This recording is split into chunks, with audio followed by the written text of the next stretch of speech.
Oi, oi, it's your boy, the Sean Strickland of closing my eyes mid exchange so I can't see my kick land. Jack Slack, it's the Jack Slack podcast, and we're coming at you following UFC Strickland versus Hernandez, real Apex era card. But I mean, this is the crazy thing. This was Apex card on the road. They're now taking those dreadful Apex cards to arenas and trying to sell people tickets to them, and weirdly, people are still buying them. They just announced in the year where none of the male champions are booked for a title fight by March, the UFC made a big announcement that they're going to Canada. They're going to try and fill an arena. The main event is Gilbert Burns on a 4-fight losing streak. This sport has never been more cooked. And the really sad thing is that it's going to take a long time for this to trickle through into the bottom line. With WWE, it never happened. Their product just got worse and worse. Fewer and fewer people watched it, and they somehow made more and more money from contracts with the television companies. We won't go long today because there's not an awful lot to talk about, but there are a couple of cool things in here. Got to give our props to Sean Strickland for his fight with Anthony Hernandez. I made a Faustian bargain last week or the week before when I made that video, and I titled it Rise and Fall of Sean Strickland because I thought I'll put that on the thumbnail. 10,000 angry idiots will jump in, and a few of them will see the video and they'll see that I'm doing an 11-minute analysis of the stuff that makes Sean Strickland's style unique and the ways that it's been exploited and the ways that it hasn't. And there are people coming in and writing me 2 paragraphs of just anger when in the first 20 seconds of the video, yeah, no, not really Rise and Fall. We're going to talk about his style and the people who've been able to exploit it. And I'm like, how are you still, when you were typing that, if the video was playing, you'd be able to hear that. So, still learning that YouTube game. You got to have a thicker skin on YouTube, I think, and you just have to accept that a solid 70% of people who fall for thumbnails should really be supervised online.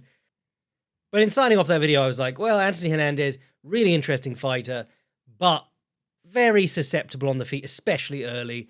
And Sean Strickland's wrestling, it's kind of an enigma because we think it's very good, but then he hasn't fought many wrestlers. He's fought a lot of strikers who have been like, oh, I'm well-rounded and I'm losing this striking match, so I'll try a takedown. Brackets Imavov. I thought this fight, the first 2 rounds were quite frustrating watching Hernandez's approach. The third round, Hernandez actually got a bit going, and I was going, oh, that's quite interesting. Oh, yeah, he's starting to work here. And then Sean Strickland hit him with a knee in the body, winded him, put him on the mat, and knocked him out with, or TKO'd him with punches. A rare Sean Strickland TKO. That'll keep the wolves from the door for a little while. He had to live on the Brendan Allen one for about 5 years, and then Abus Magomedov turned up, and luckily Abus just dies if he makes it to the third round. But this one is genuinely impressive.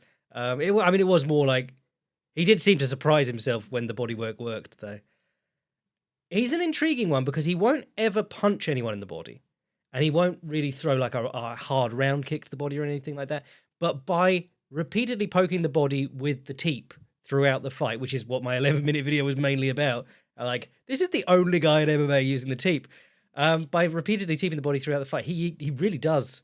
He's one of the most consistent body hitters in the middleweight division, just by merit of that. Like, he's not winding up and hitting people. But if you teep someone when they're stepping in, which all these guys seem to want to do all the time, or like they fluctuate between like, oh, I can't do anything, and they just sit on the end of his range getting jabbed, or they try and bite down on their mouthpiece for little periods at a time and move forward. It's pretty telling that like the 2 people who've beaten Strickland the most decisively in his middleweight form have been Alex Pereira and Dricus du Plessis. 2 big hitters, but both those guys did it off the back foot, and that was really noticeable with Alex Pereira because when does he really fight off the back foot? They both danced around him, drawing him forwards, making him step. Because if he's like, that teep is really annoying when you're stepping into him. If you watched him in this fight, Hernandez would push him back towards the cage, he'd let his butt slam into the cage, and he'd pick up his leg and teep him. Which looks goofy as hell, but it works really well. Benson Henderson used to do that. Rob Whittaker used to do that when he was hurt. He did it against Yoel Romero, and it worked really well. I think Chitty and Jaquani did it on this card, but like wedging yourself against the fence and teeping. If the guy is running in, you can fold him in half. But like we talked about in my study last week, The Rise and Fall of Sean Strickland, go watch it. When you're pursuing someone with that teep, it's not really like a little teep anymore. It's a big lunging thrust. And when that falls short or gets parried towards the floor, you're out of position. So Drickus was doing a great job of like getting him to come forwards and teep. Like if you come forward in teep, you get your leg falls down, you get kicked in the leg or you get punched in the head. So Strickland stopped doing it. So then he's jabbing, stepping forwards. And when he steps forward with his jab, his leg's there to kick. And he's also there to counter with the right hand. You know, it's a lot more predictable than if you're walking up to him and he's half on one leg and he's either going to teep you in the gut or jab you in the face. Not a big power thing, but one of them's going to poke you while you're stepping in. Drickus really locked him down to sort of one option. And with Alex Pereira, he was circling around him backwards, kicking his lead leg when he stepped onto it, jabbing the body. Every time he jabbed, Strickland's right hand's coming forwards, and then he leapt in with that left hook. And the huge difference between like what Imavov tried to do it. Imavov tried to do the exact same thing against Sean Strickland. Like I said at length on that episode, it looks like it should be really easy to leap in with the left hook and hit him on the chin because he's reaching with the right hand all the time. But he's very good at leaning back out of the way or turning with it. You have to get close to him, and the best way to do that is to get him moving on to you, which is what Pereira was able to do and Imavov was not. So the first 2 rounds was Fluffy trying to jab with him and just getting out jabbed, which was really silly. But Strickland would try and throw that right hand. His right hand mechanics are, you don't need me to tell you that they're dreadful, but it is very weird watching him throw his right hand because he like steps his left foot out to 10 o'clock and throws his right arm straight out from the arm and swings it. So it really doesn't have a lot of power. Can't have a lot of power. There's not a lot of motion behind it. But he sort of squares his whole body and like ends up walking off to the left to do so. And so Fluffy was able to catch him a couple of times with a stepping right hook or a stepping right hand out of position. That must have been something they saw in the tape. But 3rd round, Fluffy's jabbing, dipping, and then trying to move in as he dips. Jab and dip works well against Strickland because when you jab, he's going to jab.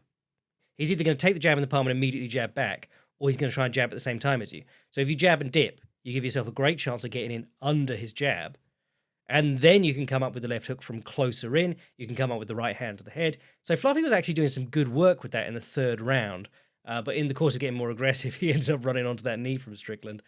Yeah, I thought Strickland looked good. He looked a bit less reluctant to throw the right hand than he often is. The Drickus fight was like the epitome of that, the second fight. And even the first fight, actually, he was very tentative with the right hand in both those fights. Whereas in the Imavov fight, which he took on really short notice, and I think he was injured coming into that too, it's a much more gutsy performance, but it was more impressive because he was actually out there throwing his hands.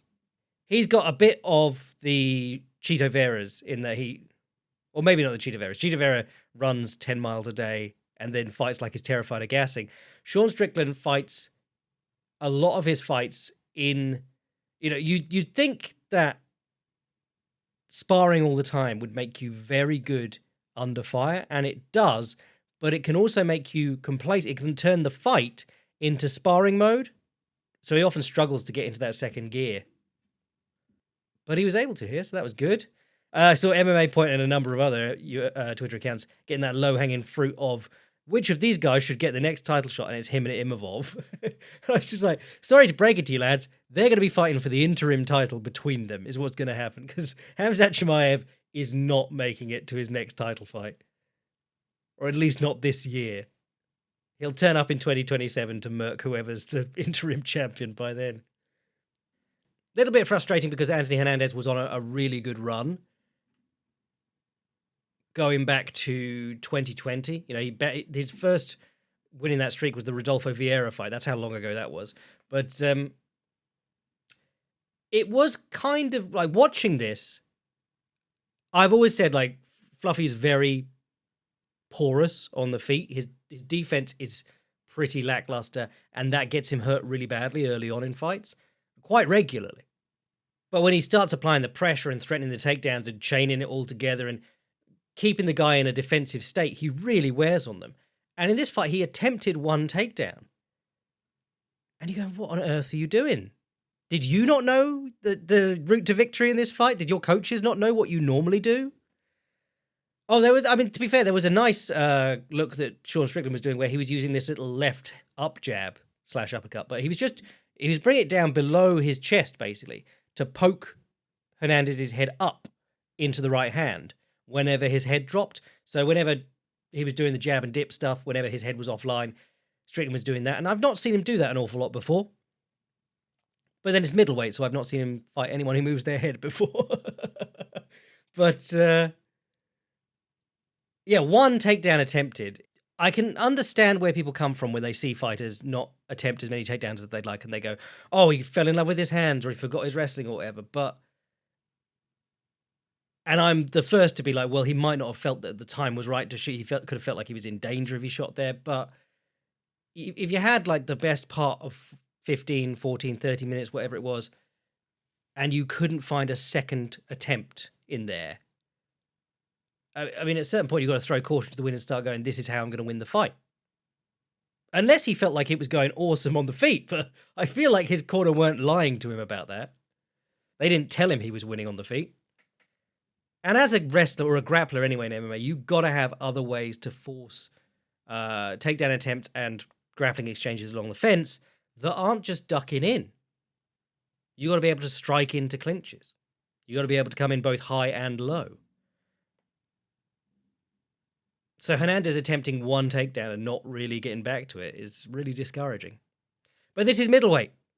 It's a class full of guys who look amazing in one fight, or like they go on a 3-fight streak of looking amazing, and then they meet someone who doesn't quite match up with them right, and they're pulling guard and shit like that. Like Roman Dolidze and Brendan Allen are great examples. They'll have a great little run, and then they'll meet someone where it doesn't go quite to plan, and their plan B is like the worst shit you've ever seen. Division of frontrunners. This division of one-dimensional frontrunners.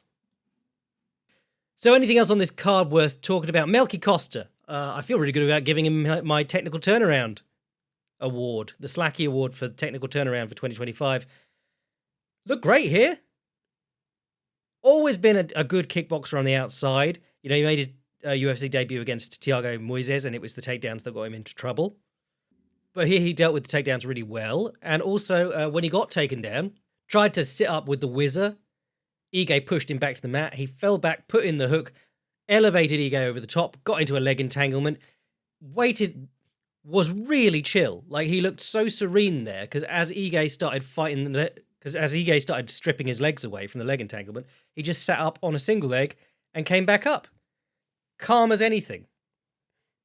Was doing great work with the left kick on the open side. He's often a southpaw. He does switch, but most of the fights he's a southpaw and he throws his left leg to the body and the head. Ige switches constantly. You know, Ige, I think with the fading of his physical ability, you're going to see a lot more, because they were saying he's never been stopped, but I think you'll see a lot more bad fights for Dan Ige, because I feel like a lot of it was his physical ability that was separating him from the pack.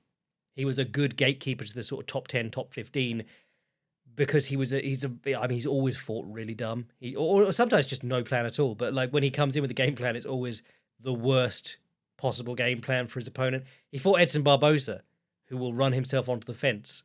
And he went in on straight lines at Edson Barboza. And if Barboza backed up, he'd then step sideways and relieve all the pressure and go back to the center of the cage. He's like, I want to box out in the open against Edson Barboza, who's faster than me. And the one place that it's really easy to beat him is against the cage. You know, his whole career is just full of moments like that, or whole fights like that. But he's really, really powerful and explosive and strong. I just think that that's going to start. So, you know, the wheels are falling off the wagon now. Back kick to the head for the finish. Crazy. Don't see a lot of those, but I say that, and then I am seeing more and more of them. But most of the time, it happens when someone tries to throw like a jump intercept back kick to the body. The Max Holloway favorite, the Anthony Pettis favorite. Raymond Daniels made a career of it in kickboxing, and then a little bit fighting bums in MMA because he signed with Bellator. But a lot of the time, people will go for that jump back kick to the body, which they jump because it takes your feet off the floor and it makes it a bit quicker to do the full spin than standing on one leg. You can do it in a shorter space. And it works better on the counter too. But if the guy ducks his head down like he's expecting to slip outside a jab or something like that, that lowers his head directly into the line of the kick in a crazy way that leads to these incredible knockouts that you couldn't plan or you would really struggle to plan. So Uriah Hall did it to Gegard Mousasi.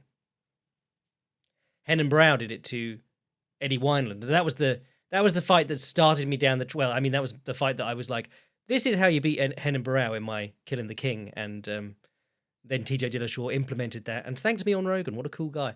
But Henan Barrow's thing was like he was having trouble, and then you could see in a fight if he was having a little bit of trouble, he'd attempt a takedown, and then if he didn't succeed on the takedown, he'd try the back kick. And it was like a flow chart in his head. He'd do it so reliably in that order. However, Max Holloway caught Justin Gaethje with it in the head and then kept going back to it because Justin Gaethje was ducking his head down to that side. But the crazy thing about this one was that I think Dan Ige was standing up and Melky Costa just said, I'm going to back kick him in the head. And he did. Crazy. What else was good? People were talking about Sergey Spivak versus Ante Delija. I have managed to avoid watching, I think, anything except two. I think I've watched one heavyweight fight this year, or two, before this. I made the same rule with women's fights. I was like, I'll check it out if someone says it's good.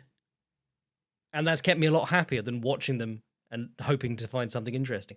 But Sergey Spivak and Ante Delija, they got a lot of credit for actually going out there and trying to hit each other, which is, a lot to ask in the modern heavyweight division, jail to Almeida. But man, Sergey Spivak just generally, he will look like his boxing's improving, and then he'll fight someone decent and just get obliterated in 30 seconds. So not a great look for Ante Delija that he was going tit for tat with Sergey Spivak. Jacoby Smith versus Josiah Harrell. I was excited for this because Jacoby Smith, and we should all be excited for Jacoby Smith. It seems like we've all agreed that we must be excited for him, but he is also very, very talented. But I was looking at this and I was going, who's Josiah Harrell? Why have I heard that name before? He's undefeated. Okay, I'm quite excited for this. And then just before the fight happens, I mean, they shouldn't tell you this just before the fight happened, but they start showing clips of him like getting his brain surgery and his recovery a few months ago. And I'm losing my mind. Now, I'm not a doctor. I just play one on the internet. But I feel like getting life-saving brain surgery, I don't think they do cosmetic brain surgery, but getting life-saving brain surgery, I feel like should disqualify you from MMA or just from fighting competition generally. Forever. But especially like a couple of months after it's happened. I was saying this when Vicente Luque almost died of a brain bleed in the cage against Jeff Neal a few years ago. They dodged that bullet by the skin of their teeth, and that was just unfortunate. Like, he got knocked out and he had a brain bleed. Had emergency surgery and stuff. And then they're like, right, when's Vicente Luque's next fight? And I feel like every sane observer went, what? No, he should never fight again. And he has looked trash since then. Like, he's looked washed, but again, he's like getting old anyway. He did knock out Themba Gorimbo, and then people, a certain type of fight fan was like, what are you talking about? He shouldn't be fighting anymore. He knocked out Themba Gorimbo in the first exchange. It's always been this thing with fighting. Like, if someone is not washed or someone is not like physically declined if they win a fight. I don't think it's a right to compete as a professional fighter. There are supposed to be medicals and shit in the way, but, a lot of the time, doctors would rather have the fight than have to tell the UFC that they've got to get someone new. Now, to be fair to Harrell, he did a fun job in this fight. I mean, clearly, Smith is a very accomplished wrestler. I think he's an NCAA Div 1 champion. And clearly a freak athlete. This is not like when you're watching Ben Askren and you're like, yeah, he's really tricky. What a brilliant wrestler. You're watching this guy go, oh, what a freak. Even when you land a beautiful takedown into side control, he just head spins over the top of you and knocks you out. And then he took a few extra shots anyway from the dude. And Kerry Hatley got angry and they were like, well, it was this is the sport where you fight until the referee stops you. I suspect maybe the ref knew the fucky situation with the brain story. I did quite like his little pull into a leg entanglement that almost got him on top earlier. Harrell, and he was doing all right on the feet. Smith always looks a bit rough on the feet. He looks like he hits really hard and he's decently fast, but he looks a bit wooden. But yeah, let's hope that nothing happens because of that. I do feel like the UFC, a lot of the time, they take these risks where it's just like, you remember when Floyd Mayweather got caught using an IV just before the Manny Pacquiao fight, and they covered it up until Thomas Hauser revealed it. They gave him a retroactive TUE, therapeutic use exemption, which means they were like, fuck, the entire economy of Las Vegas is on the line. We better excuse him from cheating. That's when you take a risk. I don't feel like you need to risk someone dying for Jacoby Smith to get a knockout on a card no one watched. Getting Michael Bisping in 3 weeks after getting almost knocked out by GSP to get knocked out by Kelvin Gastelum in Shanghai, where you don't have to do any medicals because you're your own commission. To save the card, maybe I can understand that. This, I don't understand. They do act like, because there's never been a death, they're now invulnerable to there ever being a death in the UFC. Michel Pereira versus Zach Reese was trash. What was good? Alden Correa is worth a look. He's pretty swish. Flyweight lad. I liked what he was doing with his shifting left hand. So he'd stand southpaw, he'd throw the left hand, shift, and then throw the right uppercut. The old Dustin Poirier shift. But that was working well for him. Good kicks, good takedown defense, good grappling, good takedowns of his own. Just a well-rounded talent. Jordan Levitt made the guy who beat Isaac Dalgarian in the fight that got everyone in trouble, or perhaps didn't, in a way that everyone immediately went, damn, Dalgarian really must have thrown that fight. Just Jordan Levitt, long-time boy of the podcast. He finally got like a striking coach that he's working with consistently. But what I liked in this fight was, I mean, there was a lot of the fight where he was on top and he couldn't really get off strikes. Del Val was quite good at holding overhooks from the bottom, but there was he came out and immediately parried a front kick and turned it into a takedown. Gorgeous. Next time they're up on the feet, he throws a bunch of front kicks and has his hands out really long, zombie style, but in a way where it's like, you should kick me in the body because I'm kicking you in the body. Like, just desperately asking this guy to kick back and get his kick caught. And then when Val tried to punch, he slipped inside and got a clinch from there. It was just really well balanced. You know, I'm always talking about kicks and frames. If you don't have a natural aptitude for boxing, if you, no matter how hard you try, you can't punch very hard, do what John Jones, Aljamain Sterling did. Throw long kicks and use your hands to push off the guy or past his shoulders so that your shoulders and upper arm shield your chin. Jocelyn Edwards snapped Nora Canoli's whole shit up. I thought this was a pretty good fight. I can't remember the first fight between them. This was a rematch, apparently. But because I watched this because of the Freakish stoppage. I wasn't going to watch this first time around. And then I watched it. I was like, this is pretty good. Nora Cornell was working well from the clinch. She was hitting nice knees and elbows. But then Jocelyn Edwards got behind her along the fence, had the body lock but over one arm, and she picked her up and slammed her on that side.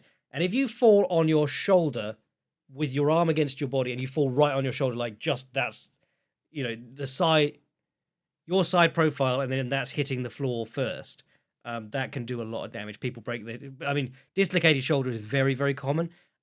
Broken clavicle is another one. I think people think that she did break her clavicle because she was not. Like, even after the fight, she's screaming in pain. And those could be career enders. You know, there was a guy called Igor Zinoviev who fought Frank Shamrock. Had 4 fights, and he'd beaten good guys. I think he had a draw with Mario Sperry or a win over a win over Mario Sperry, draw over someone else really good. He'd had 3 fights, and they were all against much better people than he should be fighting, and he had a winning record. And so he got a fight with Frank Shamrock in the very early UFC. Frank Shamrock immediately shot, picked him up, slammed him on the mat, and broke his collarbone. And that was a career ender. No more Igor Zinoviev. And that made him become Jeffrey Epstein's bodyguard. So that's on Frank. Genuinely, look that up. And then the good fight on this card, which this is the thing, like, occasionally there are surprises on these weak source cards, but you can always look at the good fight and say that's going to be the good fight. And once again, in the week up to this, I was like, I am looking forward to Carlos Leal versus Chitty Njokuani, though. For boy versus boy, in the World Series of guy who gets 3 good wins and then implodes. Because that's what Chitty be doing. And Carlos Leal looked amazing in his UFC debut and was robbed against Rinat Fakhretdinov because, Rinat Fakhretdinov cannot lose on the judges' scorecards no matter how badly he loses in the fight. So then he came into this fight. So then he came into a second fight against Muslim Salikov, and everyone was like, well, he looked really good in his first fight. And he got chinned in 30 seconds and knocked out. But here, he looked pretty phenomenal. He backed Chitty up immediately, and he was working up and down. He was working the body with big meaty hooks to the body. He was double jabbing in and throwing the right hand behind it.